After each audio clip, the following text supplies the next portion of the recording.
নিজের হাতে ওই হরিনাম শুনছে আর মাথা দোলাতে দোলাতে ওই সন্তানের মাথাটা টুকরো টুকরো করে কাটছে।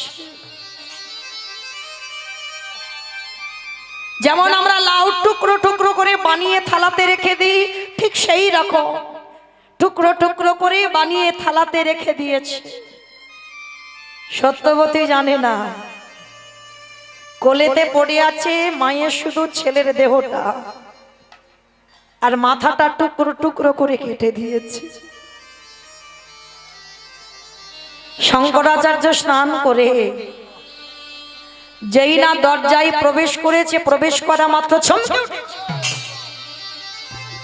কি সত্যবতী, এত রক্ত, এত রক্তের স্রোত আমার উঠানে কি করে এলো? কি হয়েছে আমার ঘরে? ছুটে গেল, দেখে না